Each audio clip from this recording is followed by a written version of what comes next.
I stood in old Jerusalem beside the temple there. I heard the children singing, and ever as they sang, I thought the voice of angels from heaven in answer rang. I thought the voice of angels from heaven in answer rang. Jerusalem, Jerusalem, lift up your gates and sing, Hosanna in the highest, Hosanna to your King.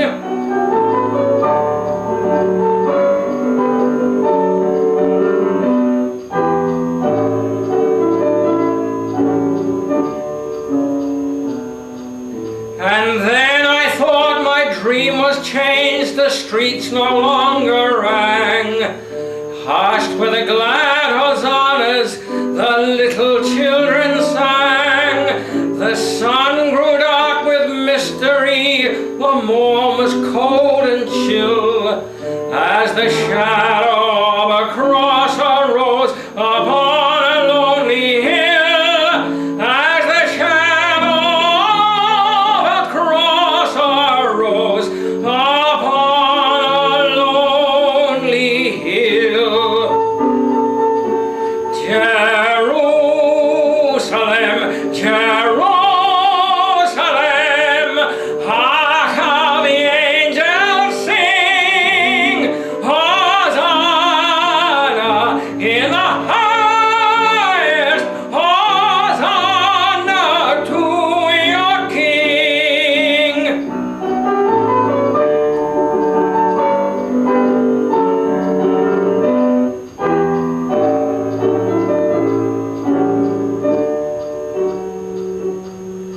Then all at once the scene was changed, new earth there seemed to be. I saw the holy city beside the tideless sea. The light of God was on the streets, the gates were open wide, and all who might enter, and no one was denied. No need for moon or stars by night, or sun to shine by day. It was the new Jerusalem that would not pass away. It was the new Jerusalem that would not pass away. Jerusalem, Jerusalem, sing for the night is o'er. Hosanna in the highest, Hosanna forevermore. Hosanna in the highest, Hosanna forevermore.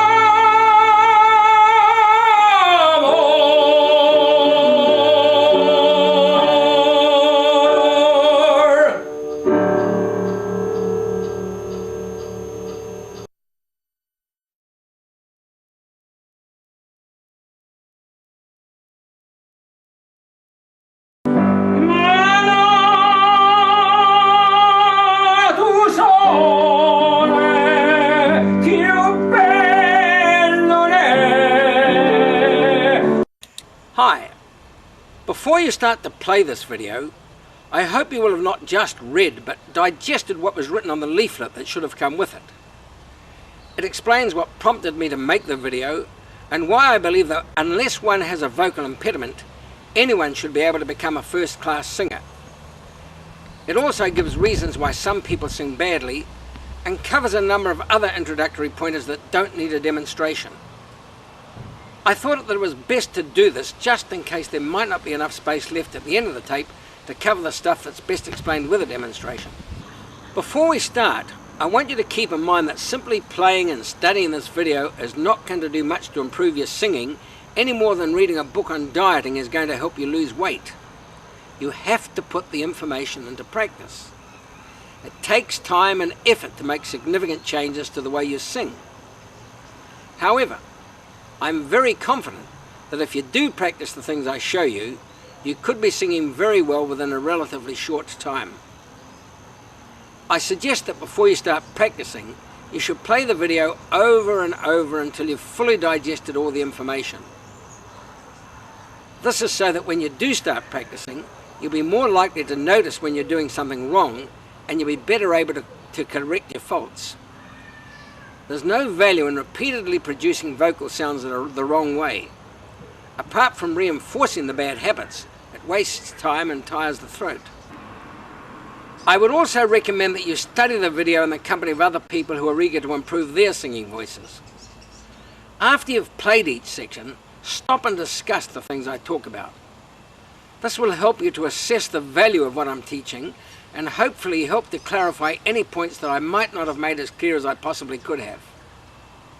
It will also prompt you to share and expand on other information that you've gained from other sources. The aim of this video is to help you to produce the best vocal sounds that your voice can possibly make.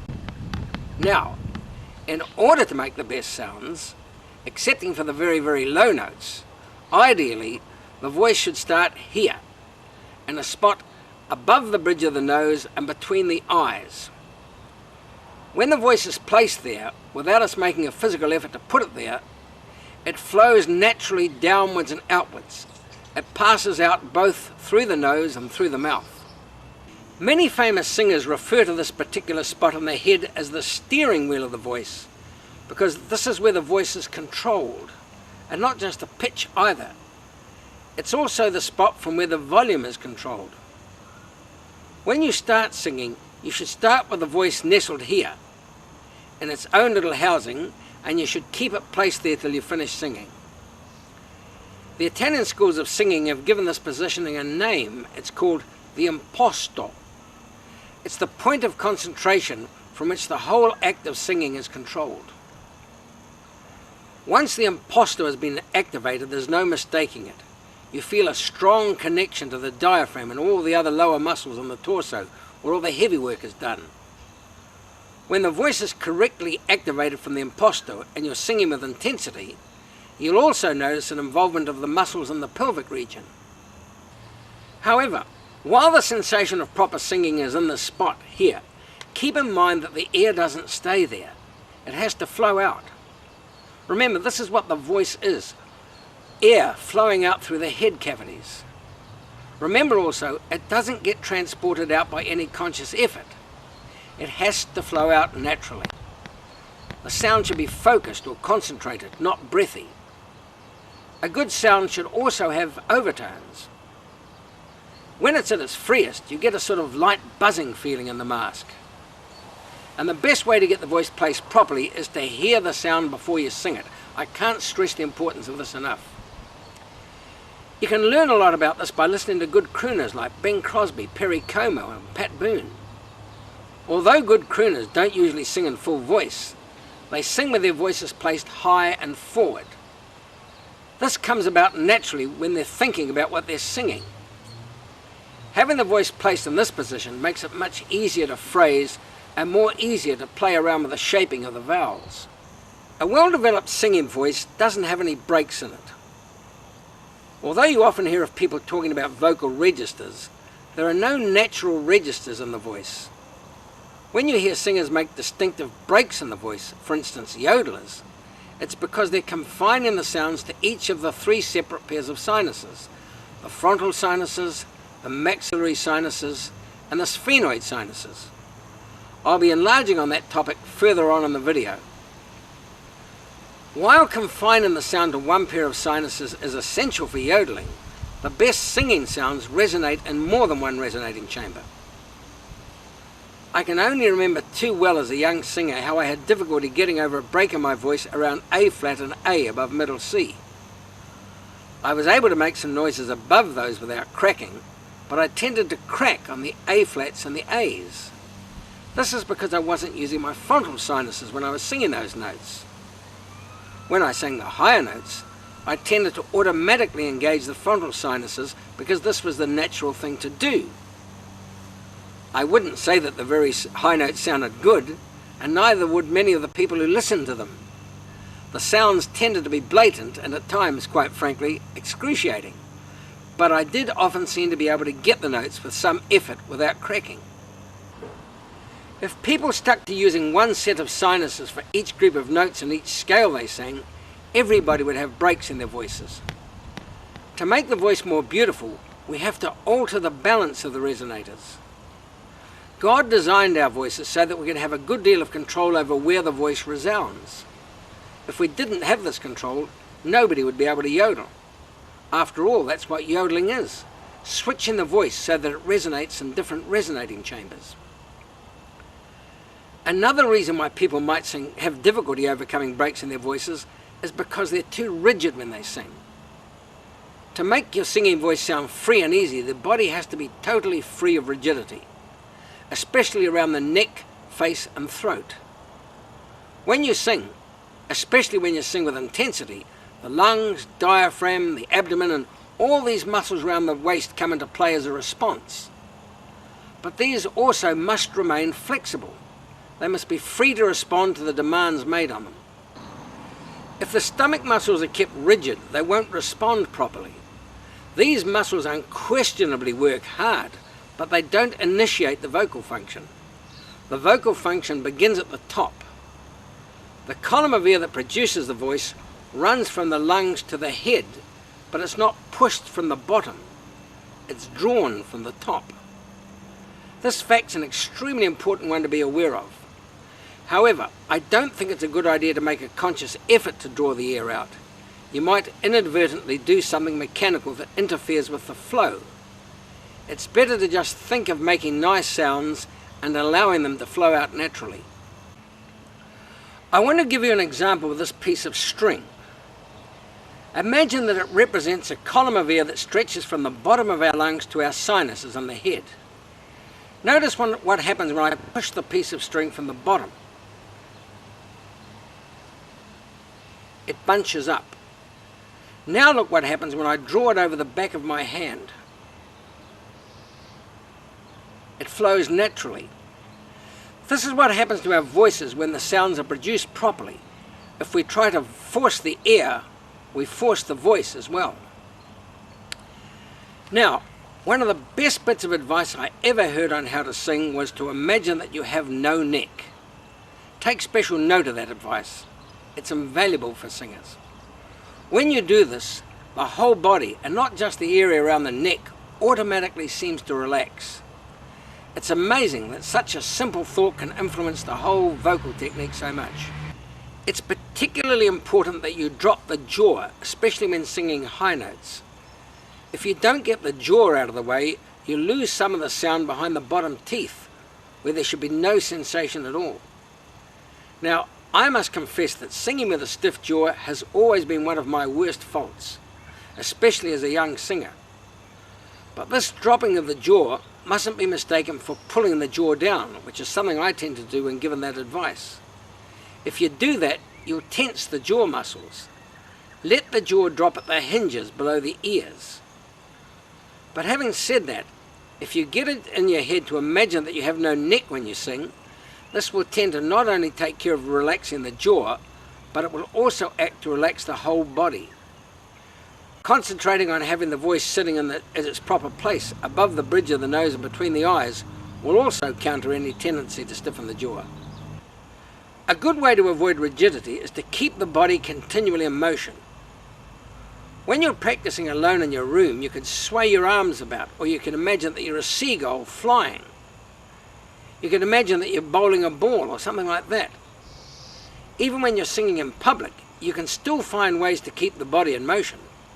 One way is to keep one foot in front of the other and keep the knees flexible. Another way is to sing with your hands in front of you as if you're shaping your singing. I do both of these, and I also tend to direct my singing in different directions among the audience. This necessitates body movement as I swing around. Another way to help you relax is to get in the habit of singing with joy. Of course, there'll be occasions when it's not practical, for instance when you're singing about death. But most songs seem to be expressions of good feelings. You should try to captivate and convey these good feelings when you sing. Most singers will affirm that although the sound is made by air flowing through the head cavities, the whole body acts as a vibrator for the voice, in the same way that the body of a guitar or a cello acts as a vibrator to enhance the sound that plucked strings make. Every part of the body should function.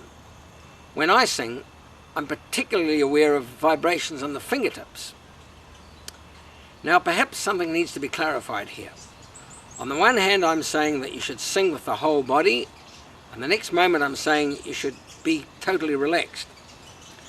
Perhaps this will be better understood if I say that the body should be totally free of tension while you're not singing. However, once you start singing, the muscles below the chest become very active in response to the sounds that the brain tells the voice to make. An analogy could be made by comparing singing to running. If you watch a sprinter preparing to run a race, he or she will devote the minutes prior to commencing the race limbering up. The purpose is to get rid of any tension so that the muscles used in running will respond to the directions from the brain to move as fast as they can. There's no doubt that a number of muscles come into use. But if the runner starts thinking about which leg to put forward next or which muscles should be flexed, he or she will hinder the flow of the muscles and run slower. It's a similar situation with singing. Singing is initiated by the brain, which on the one hand makes it a mental activity. But then you couldn't sing without using the lungs or the diaphragm. So these muscular responses in turn make singing also a physical activity. Let's put it this way.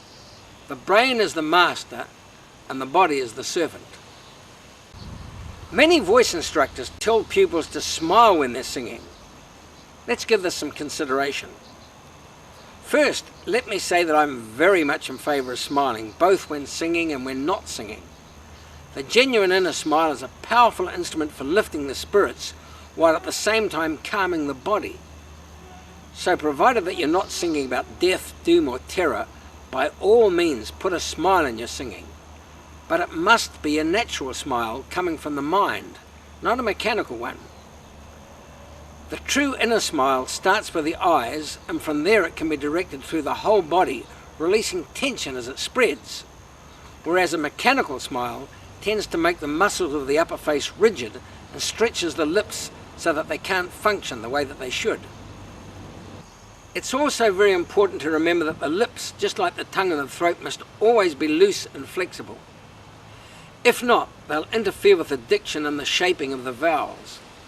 Besides that, it looks so artificial when you see somebody singing with a mechanical smile. A nice smile raises the cheeks and adds brightness to the tone. If you do this, you'll also notice that it places a space between the cheeks and the cheekbones, and this allows the tone to vibrate in that space which is created. In fact, the cheeks aren't the only things that open up. Jerome Hines, author of the excellent book on singing called Great Singers and Great Singing, said that everything seems to open up if you imagine smiling something faint and beautiful. He said that you feel a space going through the back of the throat as all the resonating chambers open up.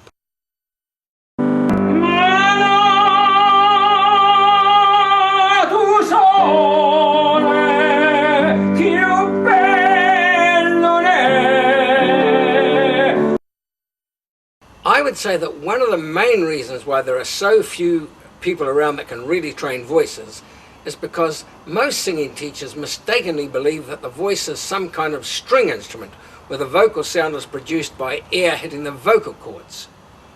Well, this is an old theory which I believe was demolished several decades ago by a scholarly English gentleman called Ernest White. Mr. White wrote at least 2 books. One is called Science and Singing and the other is called Sinus Tone Production, Now, both of these books are out of print, of course, because they were written several decades ago, but they're still available in a lot of large libraries, so if you're a serious singing student, I suggest you seek them out. Remember the names. They are Science and Singing and Sinus Tone Production.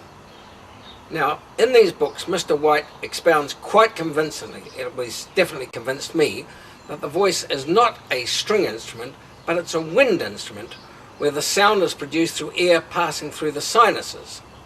True, the air does pass through the cords, but they don't produce sound.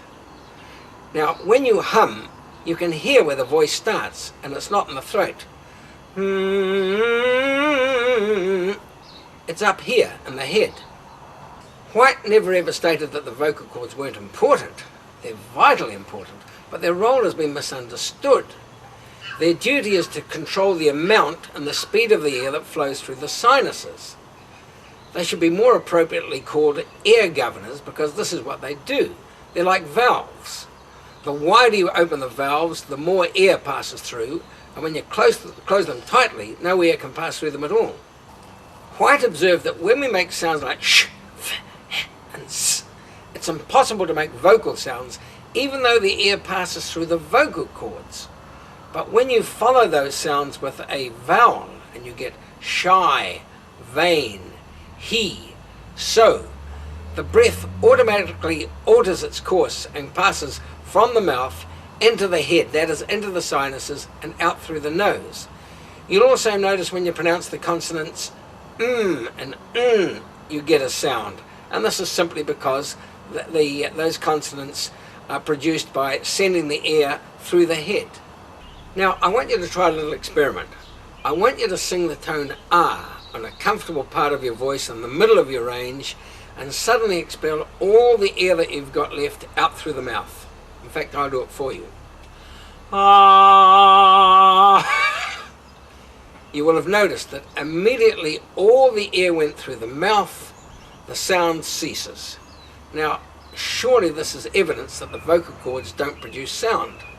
The fact is that when the air goes out through the mouth only, it's impossible to produce sound. Sure, I can close my mouth and send the air through the nose without making a sound also, like this. But it's impossible to send the air through the area above the nose without making a sound. Utterly impossible. So here are two very important facts to remember. The first is that when you whisper, it's impossible to make sound even though the air passes through the vocal cords. The second is that when you direct the air through the head cavities, it's impossible to avoid making sound. Although most of us have never seen a pair of vocal cords, let alone our own, most of us will be aware that they're made of soft tissue and they're moist. They need lubricating, and our heavenly designers provided them a special means of lubrication. We also all know that the drier the voice is, the harder it is to sing. Now, this fact alone should testify against the inability of the vocal cords to produce sound, because as we all know, every string on a musical instrument is hard and dry. Now I'm going to do a little experiment. I want you to imagine that this bottle here is a hollow sinus. Now, take notice what happens when I put my lips to its mouth and blow into it.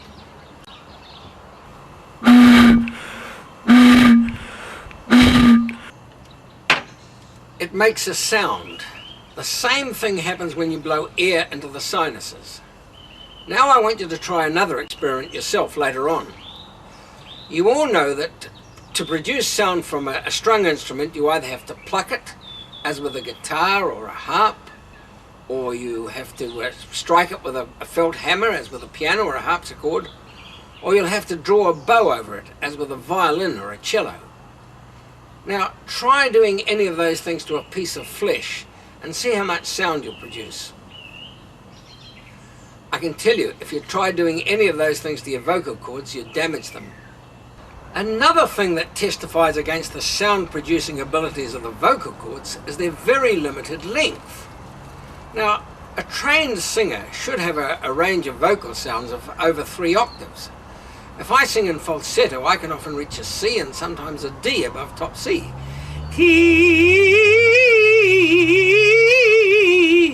And if I really extend my voice down on my boots, often I can reach a low D below middle C.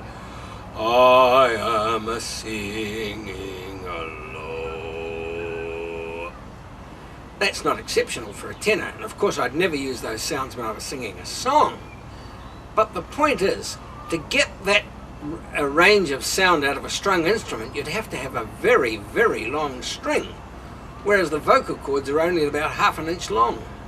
It seems reasonable to presume that if the range of vocal sounds produced by the chords were dependent on their length, as they are with a musical instrument, then you would expect that a tenor would have shorter vocal cords than a baritone or a bassist.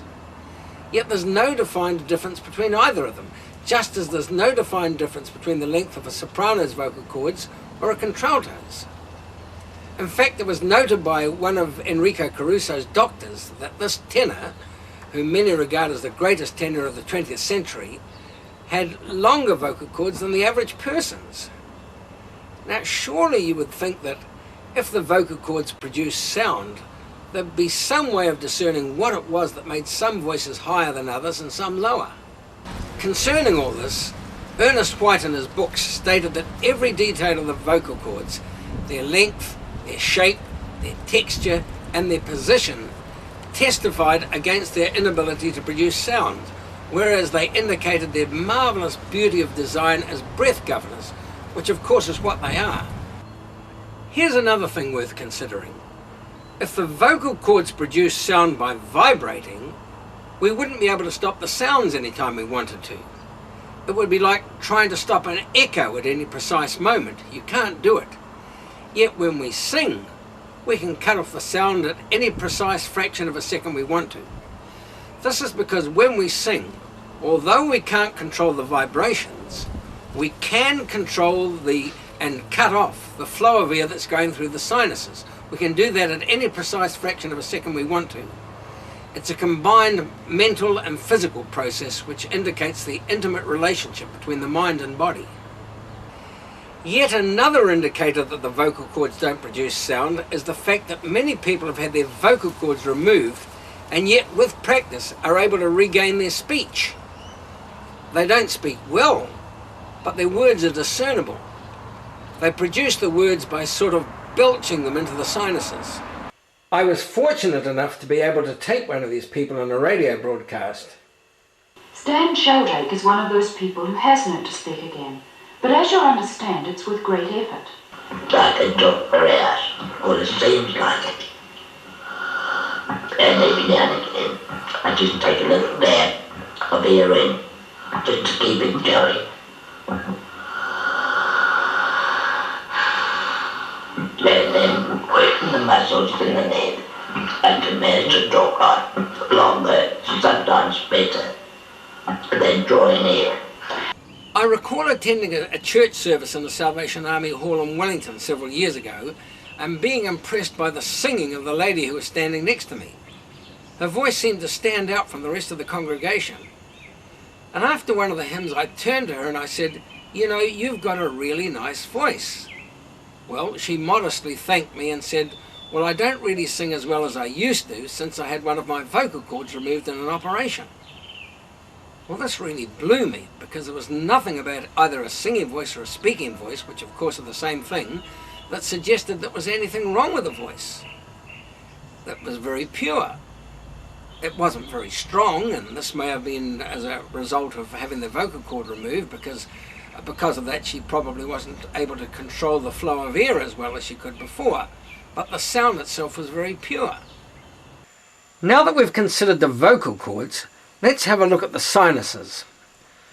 In front of me I've got a diagram taken from one of Mr. White's books, Science and Singing. You'll notice that the frontal sinuses are up here, above the nose and between the eyes. Over here, these larger ones are the maxillary sinuses. In this diagram he's called them the ethmoid cells. I don't know why that is, but sometimes he referred to them as the ethmoid cells and sometimes the maxillary sinuses. And over here we've got the sphenoid sinus. When you hear women with deeper voices, it's usually because their sphenoids are more developed than is usually the case with other women. Quite often you'll hear an operatic soprano in the middle of an aria suddenly switch to what is known as a chest voice. That's when the voice takes on a certain kind of baritonal quality. It'll go something like this. Amigo dolor, amigo dolor. Well, there's no chest voice. What they're doing is placing their voice in the sphenoids.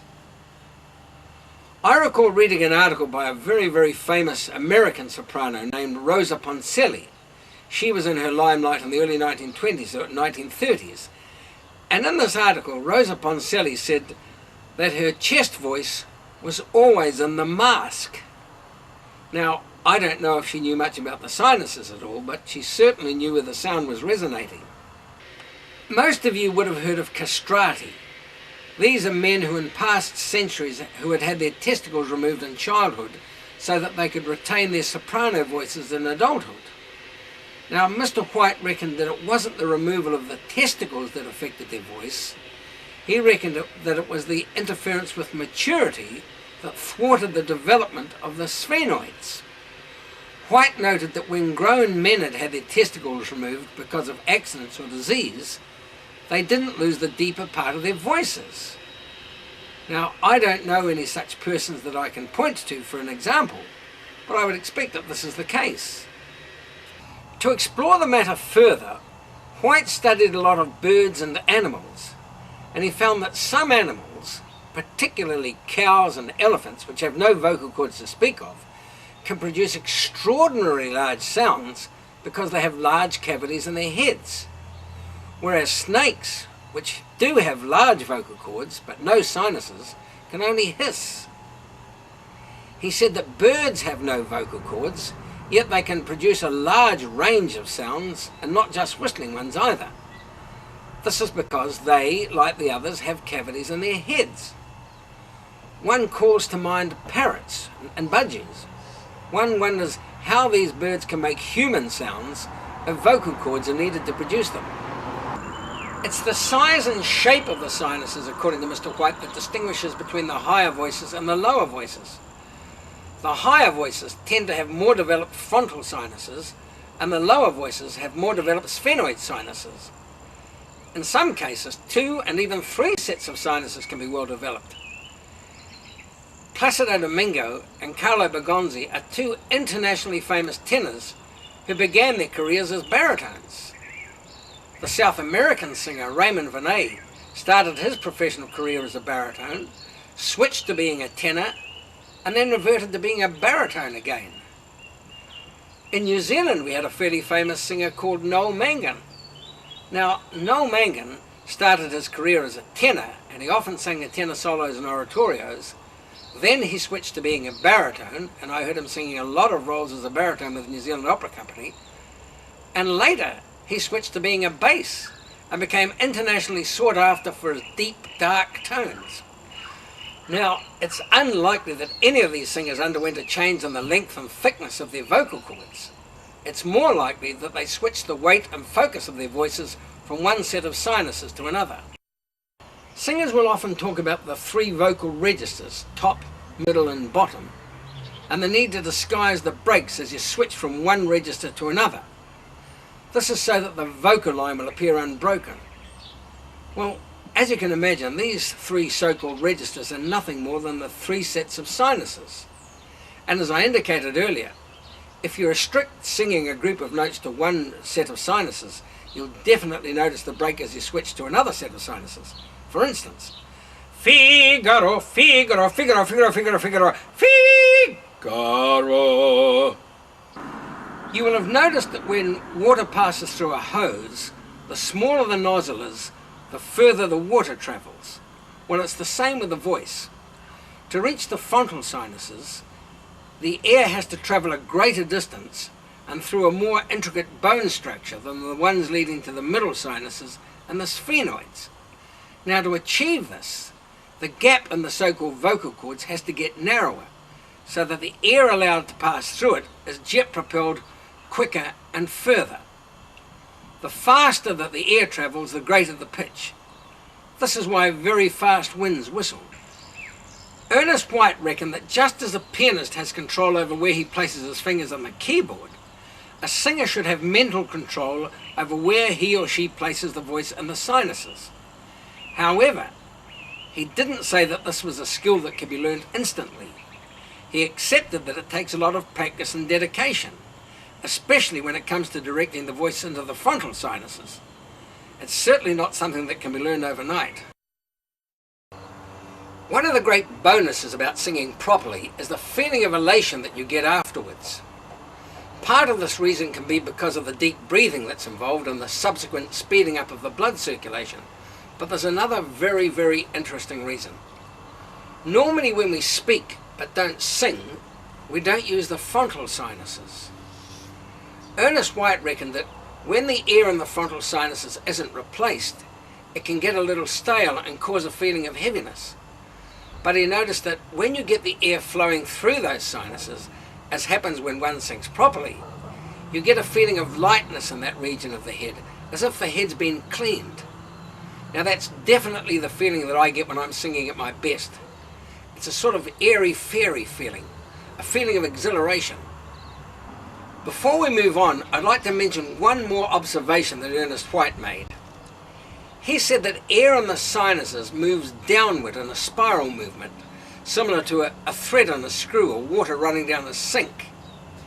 And it's this spiral movement that enables singers to sing long phrases. Having this movement, the air's available for longer periods than it would be if it were to move out in a straight line. There's no doubt about it. God thought of everything. Not to mention something earlier concerning the sphenoid sinuses that's extremely important. Sphenoid sinuses don't develop till maturity and don't reach their full development till about the age of 20. There are no sphenoid sinuses in a child's head. This is the reason why young boys have soprano voices similar to girls. It's because they chiefly use the frontal sinuses.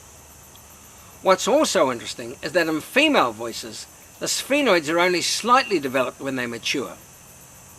Ernest White claimed that the reason why male voices almost suddenly break at maturity is because the sounds now resonate in these newly developed sinuses. The reason why female voices don't make these noticeable sudden vocal changes at maturity is because these resonators are not developed sufficiently large enough to make a significant difference to the sound of the voice. He also noted that maturity doesn't bring about any noticeable changes in the so-called vocal cords, either with males or females.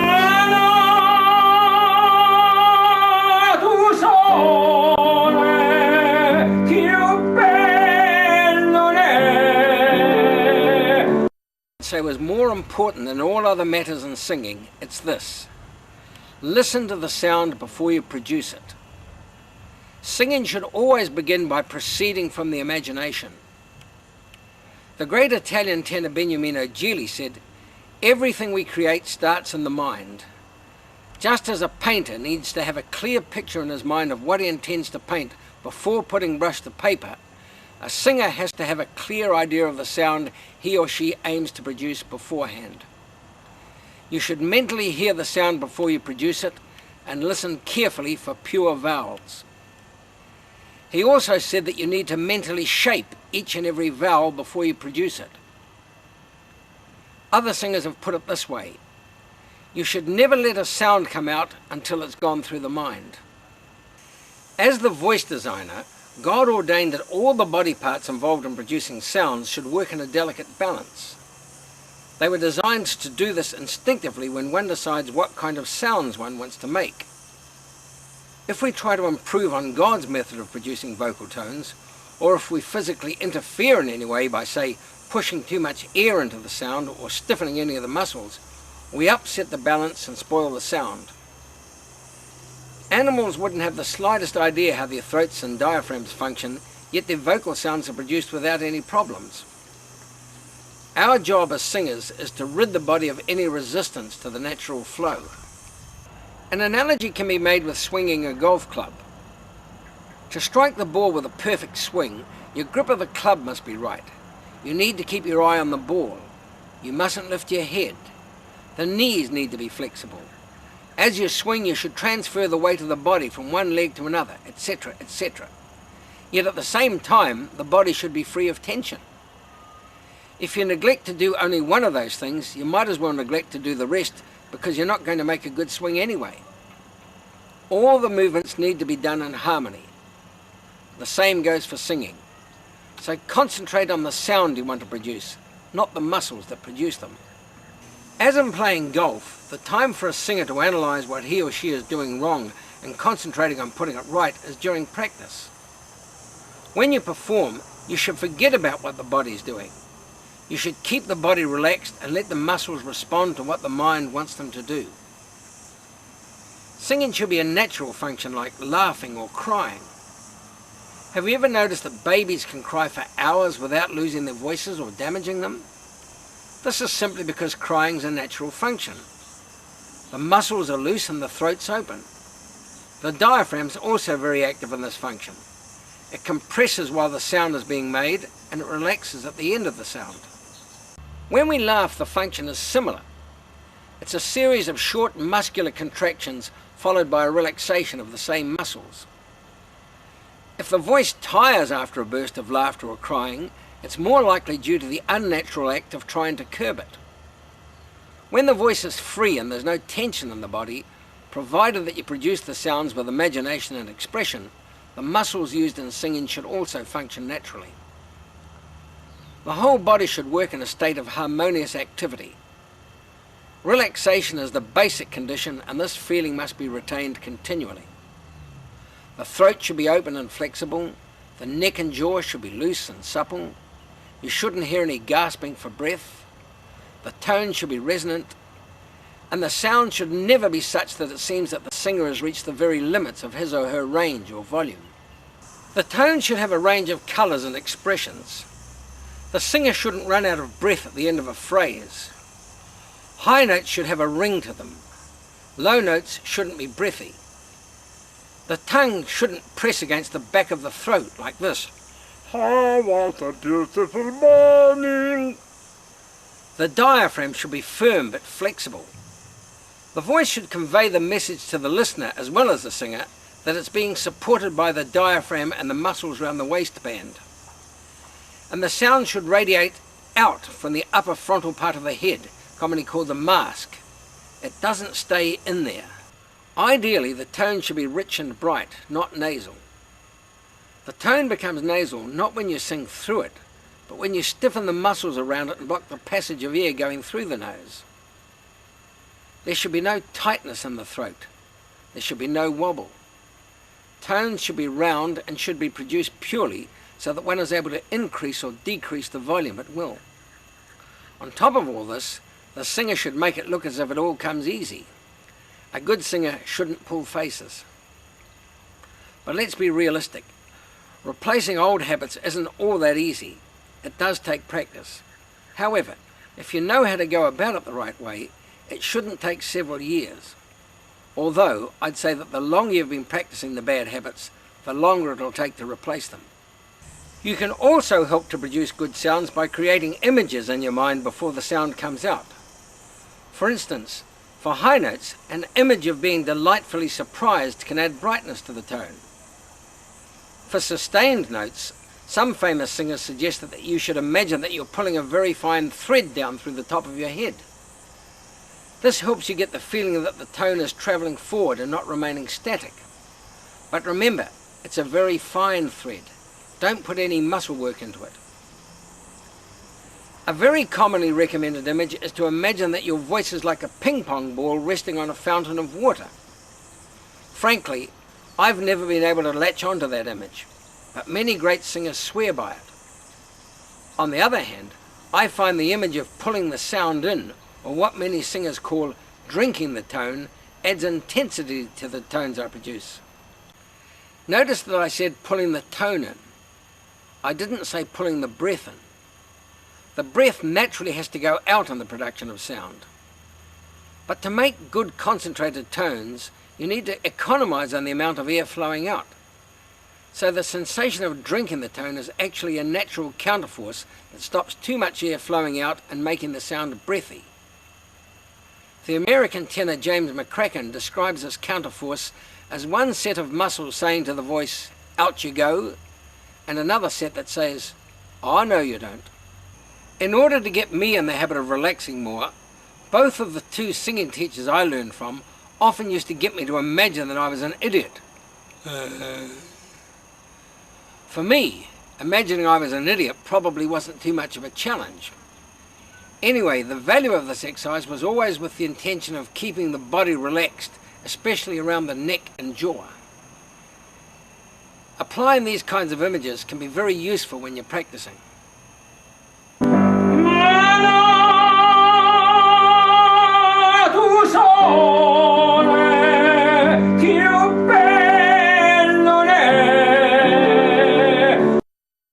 Just as competing athletes limber up all their muscles before entering into a competition, a singer needs to warm up the voice.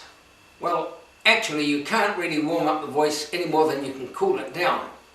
What you have to do is get the blood circulating through all those muscles involved in producing sound. The voice isn't really properly warmed up until the whole body's warmed up, and that includes the feet, the shoulders, and even the fingertips. Before you even warm up the voice, you need to be mentally prepared. If you've just had a very large meal, or you've been on a very, very long drive, or perhaps you've just woken up, you won't be in the mood for singing, so it's better to wait till you are in the mood. However, if you're just feeling a little bit lethargic, there's nothing like a good hot shower and a rub down with a dry cloth to freshen you up. Cleaning the pores of the skin will even help your breathing. There'll be times when you won't need to warm up the voice, it just seems to be there. I find this is the case after I've done a bit of light physical exercise like mowing the lawn or washing the car. I believe this is also the reason why so many people sing in the shower, because this light physical exercise limbers up the body and releases tension without taking the breath away. So there are times when you won't need to warm up, you can just start singing it to your heart's delight. However, like physical exercise, these warm-up exercises will do you good even if they're essential for the moment or not. When you're ready to start practicing, make sure that the temperature of the room that you're practicing in is okay. Both hot air and cold air can dry up the voice, but cold air is by far the worst because it can not only dry the throat but it'll make it sore. Just after I got married, I moved into a new house and I used to practice in a very large room downstairs, and it bothered me when I started practicing because generally my voice was feeling okay at the start, but after a few minutes my voice started to get husky, and it took me ages to realise that what I was doing was drawing the cold air of this large room into the warm throat. So the lesson of this is, before you start practicing, make sure that the room that you're practicing in is ready too. If your throat's feeling a bit dry, it's a good idea to lubricate it. This may involve for you a little bit of experimenting to find out what works best for you. I find that one of the best things that works for me for lubricating the voice is a cup of coffee, although I wouldn't take one before an important singing engagement simply because it's a light drug and can make you nervous. A cup of tea also works well for me, but not as well as a cup of coffee. If you take either of these, make sure that it's not too hot or it's likely to burn the throat linings. One of the worst things that you can have before singing is very, very hot soup. This is guaranteed to burn the throat. Ice cream is almost as bad because it freezes the throat and you'll find yourself cracking on the high notes. I find that eating an apple has an excellent effect on my voice. It not only lubricates the throat, but it exercises these muscles around here that are used for chewing it with. I mentioned this to a friend I was performing with once who was a dentist, and he told me that the good thing about apples is that they contain tannic acid, and tannic acid tightens the upper palate and makes it easier to raise and open the throat when you're singing. However, I wouldn't recommend chewing an apple directly before going on stage because it might have an embarrassing consequence. You might just emit some gas in the middle of a phrase. Some people have told me that chewing carrots and eating cheese is good for the voice. Well, I've tried these myself and they didn't seem to have make any difference at all. It might be different in your case. A glass of wine can be a good lubricant, provided that you limit your intake to just one glass. But probably the best lubricant of all is a simple plane of warm water. It lubricates the voice, it soothes it, and it's not likely to have any embarrassing consequences. It's a good idea to clean your sinuses before singing. You can do this by sucking peppermints or even cleaning your teeth with peppermint flavoured toothpaste. Strong lozenges can also clean the sinuses, but they tend to dry your throat. So if you've got a sore throat, by all means suck these lozenges, but I wouldn't take one before singing.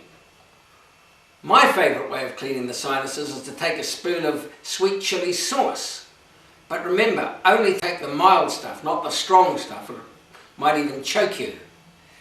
If you want to get a burst of energy before singing, well, there's nothing like a teaspoon of honey or sucking barley sugars.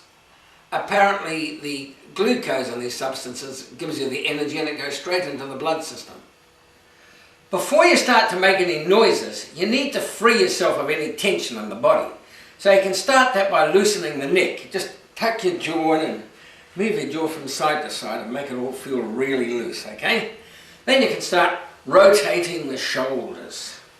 Then you can flap your arms as if you're flying. You can even bend your knees at the same time. Okay? You should shake your legs. Shake each one. Shake each hand. In fact, shake the whole body. Then you can start to do a little massage, and you can massage your head. Massage your face. Massage your neck.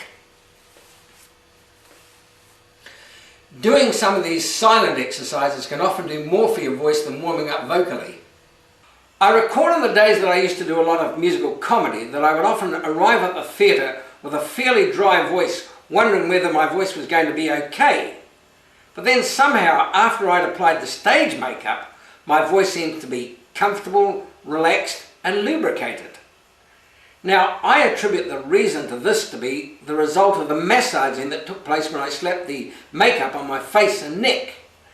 This not only seemed to get the blood circulating in those areas, but it also seemed to activate the saliva glands that lubricate the voice. Before I go on stage, I do such things as shaking my fingers, or I might do a bit of shadowboxing. I might jump up and down, or I might dance around on the balls of my feet, or waggle my legs. These kinds of light physical exercises not only limber up the body, but they get your adrenaline going. And you need adrenaline when you're singing. You don't just want to make vocal sounds, you want to sing with life and enthusiasm. Some other silent exercises you can do are these ones. You can shoot your tongue in and out as if you were a lizard. You can run your tongue around your teeth as if it were a toothbrush.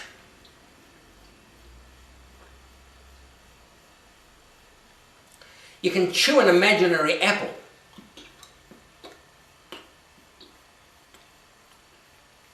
Or you can just do some simple blowing exercises.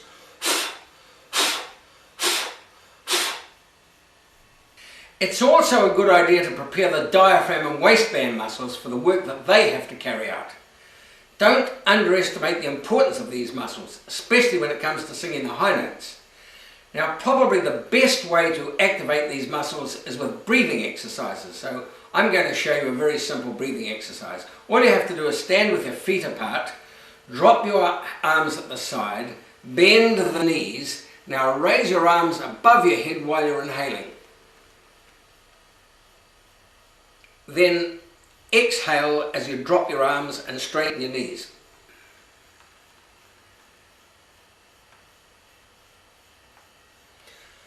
It's important to breathe through the nose, breathe silently, and breathe as high as you can.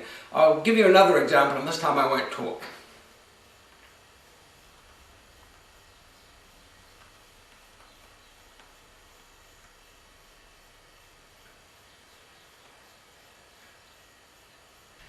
You only need to do that breathing exercise a few times.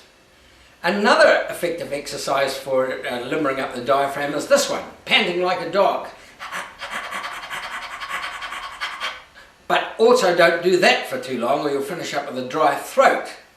Another exercise you can do is this one. It not only limbers up the diaphragm, but it exercises the lips at the same time. Well, now that we've done all these silent exercises, perhaps it's about time we did some exercises that involve using the voice. Now, I've said many times before in this video, and I'm going to say it many times again, that we have to get the voice in the right place, in this spot here, between the eyes and above the nose. And perhaps the best exercise to start getting the voice in that place is the humming exercise. The good thing about humming is that you have to keep the mouth shut and the sound has to rise and come out through the nose. So try this little exercise.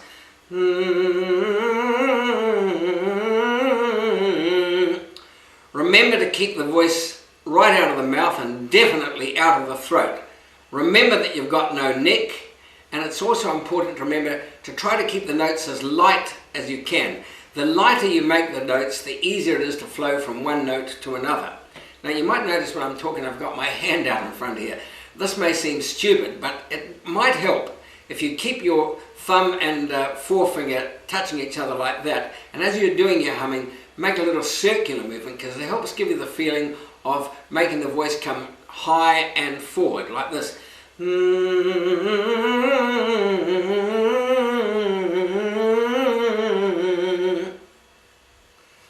Once you've got your humming right, try this exercise.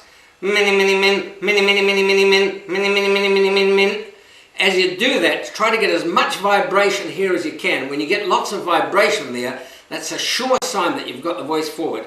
Mini, mini, min, min, mini, mini, mini, mini, min, mini, mini, mini, mini, mini, mini, mini, mini, mini, mini, mini, mini, min. Concentrate more on the vibrations than on the mini. If you're still having trouble getting the voice high and forward, try this exercise. It's commonly known among singers as smelling the flowers.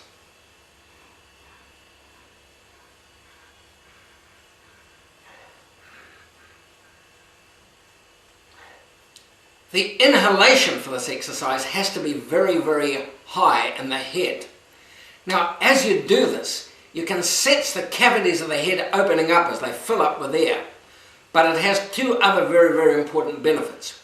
One is that it raises the upper palate, which is vitally important for getting the high notes, and it also activates the diaphragm.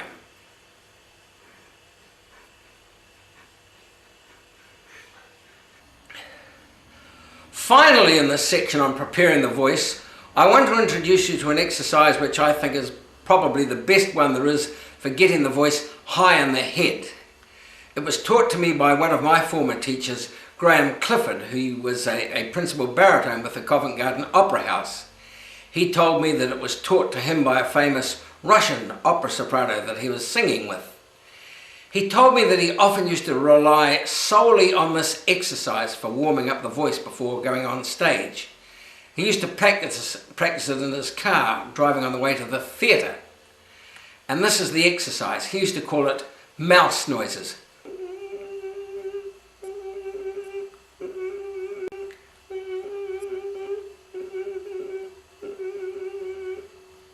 When you do this exercise, try not to force, try to let it flow. Of course, you have to get it as high as you can, and there may be a tendency to force, but try as much as you can to let it just come out naturally. Keep the neck loose, and if you can smile with it, well, that's an added plus.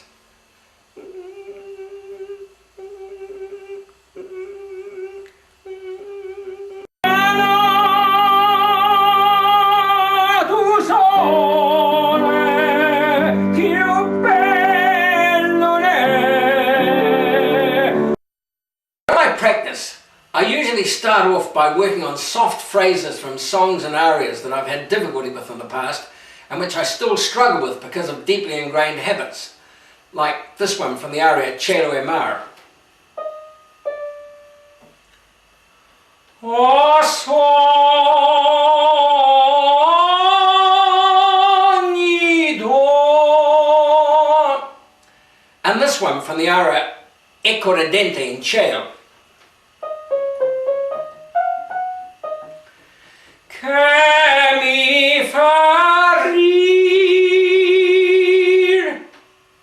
The process of forming good singing habits is definitely hampered by the old habits we've become accustomed to. However, with patience and resistance, these bad habits can be overcome. Fortunately, this is the way that God programmed our minds. Once we've become accustomed to singing certain notes and phrases the right way, then the subconscious mind overtakes and it instructs the vocal mechanism to produce those sounds in the best way that it's learned to. Learning singing technique requires both mental and physical repetition. And there's probably no better proof of this than the experience of learning a new song. You always have to go over a song many, many times before you can learn it and program it into the subconscious mind. Once you've learned it, it's almost impossible to unlearn it. You might be able to forget it, but I don't think it's possible to erase it from the mind. And it's the same thing when you're producing good sounds. There's absolutely no value in repeatedly singing notes and phrases that you're continually getting wrong and which never seem to improve. It's better to spend that time thinking about what you're doing wrong than to spend the time reinforcing those bad habits. When you start to practice, start in the middle of your range and you can work up or down from there. Whatever you do, don't sing the high notes until your voice is properly warmed up and you're getting resonance in it. When you do get to those high notes, make sure that the jaw is tucked in and it's loose and that it's dropped. And remember, dropping the jaw means let it drop. Don't pull it down. When the jaw is loose, you have a sensation that there's more opening in the throat. When you start practicing, it's a good idea to start off with light scales. I'm pretty sure that every good singing teacher would agree with this. Don't try singing any ambitious notes or phrases until the voice is really flexible. And don't try putting any power into the voice until each note is produced with purity and smoothness. It's a good idea to practice in front of a mirror so that you can check your posture and also whether you're pulling faces or not. And sometimes it's a good idea to practice singing with your eyes closed so that you can concentrate on listening to the sounds you're making. When you do this, you should listen to the shape of each note. Try to gauge each note's height and width. I can't overstress the importance of freeing the muscles of tension. Remember the old idiot trick. Everything's got to be loose. And here's another very, very important thing to remember. Whether you're singing in a performance or you're just practicing at home, make sure that you get the very, very first notes right. And that is high and forward. This has an effect of massaging the opening notes of each phrase or scale that you sing. Whatever you do, don't blast these opening notes. The opening notes of every phrase or scale that you sing sets the pattern for what follows. And when you're doing your scales, make sure that you take them lightly. The quicker you move from one note to another, the less time that the throat has to stiffen up. Also take care that the consonants are as short as possible, because overstressed consonants can interfere with the flow of the voice. Whenever you start to practice, you should always practice with soft, gentle tones. And the softest and most gentle sound that you can make is the ooh sound, like this. You notice that I'm taking that solely in the frontal sinuses. If you keep it simply in the frontal sinus, keep it forward, gentle and light, you might be surprised at how high you can go.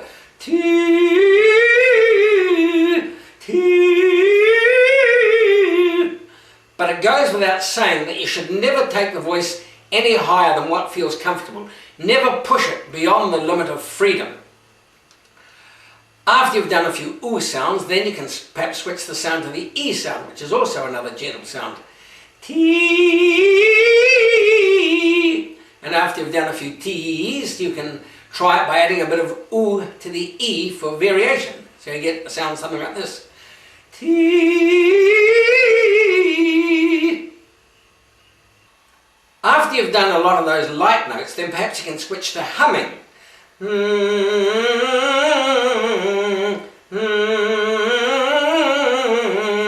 It's okay to hum in full voice, because provided that you keep the voice high and forward and combine that with a loose neck, there's almost no chance that you can produce the sound wrongly.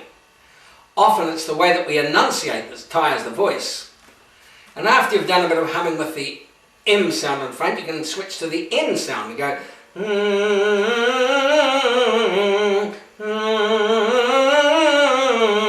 The N sound puts a lot more vibrations on the nose. And after you've done those, you can switch to the sound with the O in front of it. Go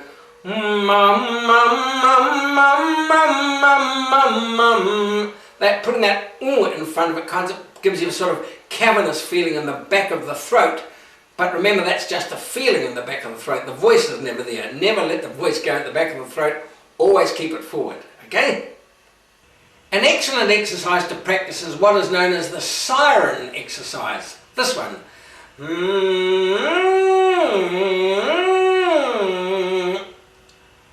This is useful for bringing a low note to a high note without any interference in between. It also reveals that the low notes and the high notes are produced in exactly the same manner.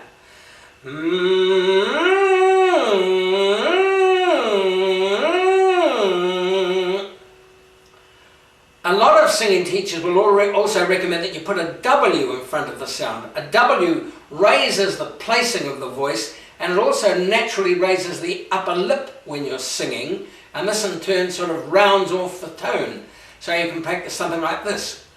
Where were we when we won? Where were we when we won? Where were we when we won? It's also recommended that you practice with the F and H consonants. These both activate the diaphragm. When you practice with consonants in front of the tones, particularly the H and the F, it's a little bit more exhilarating than just practicing vowel sounds. The H can also help you get those high notes better. This is why a lot of singers, particularly operatic tenors, often put an H in front of a note when they're singing their high notes when it's not supposed to be there. You should always aim to get flexibility in the voice. And to get the voice nice and flexible, you can hardly do better than to practice the cadenzas from Handel's oratorios, for instance, the Messiah. Shall be exalted, shall be exalted,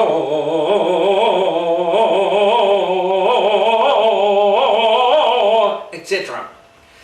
Coloratura singing, or vocal gymnastics, is really quite simple, provided that you keep the voice properly focused. And you have to listen to the tones before you make them. Remember that. It's the failure to do this and the purely mechanical effort to produce the sounds that makes them difficult to do and awful to listen to. When you have to hunt around for each sound before you make it, the voice stiffens. So always remember to get the voice flexible, keep the voice nice and light and always placed between the eyes and above the nose, okay? And if you want to listen to a really, really, really great coloratura singer, listen to Joan Sutherland. An excellent exercise for getting the voice flexible is the trill. Now, male voices are seldom required to sing trills, but female singers, particularly sopranos, are often called to sing them. One exception for the males is in the tenor aria from Il Trovatore. The aria is Assi ben mio, where the tenor is required to sing this. La morte a me para.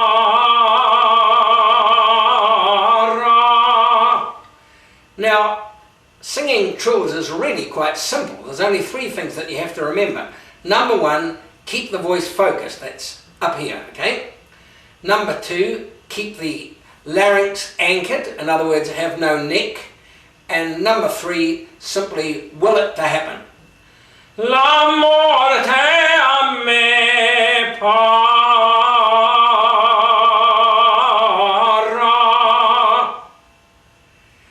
Whether you are required to sing trills or not, it's always a good exercise to practice because it's so good for keeping the voice relaxed. Now for men, another good exercise for getting flexibility in the voice, women can do it too, is to sing the last part of the aria Largo al Factotum from Rossini's Barber of Seville. Now I only know it in Italian, but there's an excellent exercise for keeping the voice loose, particularly the tongue. At the end of the aria, the baritone has to sing this. Brava figura, brava bravissima, brava figura, brava bravissima, fortunatissima, fortunatissima, fortunatissima per verità. patter songs like that last bit from the Aria Largo Factotum are very good for making the mouth, lips and tongue flexible. Often when I'm on the way to a performance, particularly when I'm driving in the car, I often limber up by singing the Major General's patter song from the Pirates of Penzance. I am the very model of a modern Major General, life, information, vegetable, animal and mineral. I know the kings of England are quite historical, from Marathon to Waterloo and order categorical. If you were to happen to find yourself in the dressing room before an opera performance with some opera singers, you're likely to hear one or two of them, that's provided they're English singers, limbering up with this exercise. The teeth and the lips and the tip of the tongue and the teeth and the lips and the tip of the tongue, the teeth and the lips and the tip of the tongue and the teeth and the lips and the tip of the tongue. Now that's an excellent exercise, but you must keep it very, very light so that the sound comes out and forward. You'll often hear singers talk about covering the tone. Now, we have to be careful about this word covering because it can be a bit confusing. For somebody that doesn't understand what it means, it could be taken to mean that you have to physically do something to alter the sound. Now, while to some degree this does happen, it mustn't be done mechanically. Covering really means to modify or shade the tones so that they fall easier on the ear. Some tones like ah, e and e, when they're taken high, are apt to sound a little bit blatant. And also, if you're not careful, these tones can drift back to the back of the throat. So to avoid this, you modify them, you shade them with a little bit of colour. For instance, if you're singing the word ah, you put a bit of or in it. So instead of getting amen, you would sound something like this. Amen. And if you were singing the word breaking, to make it sound a little bit easier on the ear, you put a bit of e in it. So you get something like this. Breaking. And if you were making the e sound, which can sound a bit harsh, as in ridi pagliaccio, you put a bit of oo in the e, so you get ridi pagliaccio. Now you only need to cover the high notes, but remember that you cover by pronunciation, not by doing anything physical.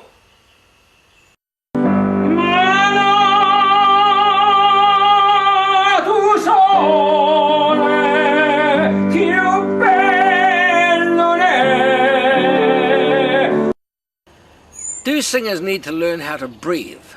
Well, not really. Every living person can already breathe. They even do it in their sleep. In fact, you can't stop breathing and still live. What is important for singers to learn is breath control. Many singers regard breath control as the most important thing in singing. The wonderful American mezzo-soprano Marilyn Horne says that breathing is 90% of singing. She reckons that when you breathe correctly, your larynx goes down automatically, so you're already in a position for singing. While I have never placed too much importance on breathing myself, I must concede that effective use of breath is vital in singing. My lack of attention to it in the past is possibly one of the reasons why my voice didn't develop the way it should have in my younger years. I tended to think that as long as I sang well, my breath control would develop naturally. And to a degree I was right. That is, provided that I sang well. But that wasn't always the case with my singing. And anyway, leaving it to develop naturally didn't necessarily mean that it would develop as good as it could have had I consciously worked on it. Breath control is extremely important for professional singers because this is what enables them to increase or decrease the volume of the notes they sing. There's hardly any need to work on breathing exercises simply for the purpose of taking less breaths when singing songs. If you can't complete a sentence in singing with one breath, it normally doesn't really matter. You can always take an extra one, provided that you take it in a place that it doesn't interfere with the flow of the song. Good singing is based on making nice sounds, not on holding your breath for long periods. The inability to sustain notes is usually because they're not produced properly, not because there's a shortage of breath. Perhaps the best lesson on breathing is to free the body from tension and let the lungs function naturally and unrestricted as they do when we sleep. To do this, you need to put yourself in a comfortable position. Posture-wise, the arms, hands, wrists and fingers should all hang loosely. Check that the back of your throat is open. You can do this by smelling the roses. Instead of swallowing the air, absorb it as it goes into the brain and then into the bloodstream. It's a combination of intake of air and sensation. And by the way, this taking in of the breath and the opening of the throat should be one gesture. If the throat is fully open, then the intake of air will be silent. This air going into the bloodstream is then transformed into the power you need to give strength to the voice. This is something that we very seldom think of. Fortunately, God did. There seems to be various opinions, even among great singers, on where the intake of air takes place when singing. Some say through the mouth, some say through the nose, and others say both through the mouth and the nose. The world-famous tenor Jan Peerce said, the most natural way to take a breath is through the mouth. Others have said, if you have time, it's better to breathe through the nose because it opens all the resonating chambers and seems to provide a reserve of air which you don't get when you have to quickly breathe through the mouth. I'm mentioning this so that you can give it some thinking of your own. I'm not sure if what I do is absolutely right, but my experience is that most of the time when I'm singing, I automatically, but not necessarily deliberately, take in air through the mouth. It may be because the mouth is usually already open, so this is the quickest way to take it in. On the other hand, if I have a break in the singing, I take it in through the nose. This could be because I close the mouth during the breaks. I actually don't give a thought to breathing while I'm singing, unless I'm sustaining a fairly high note and my accompanist is playing a bit slower than usual. Then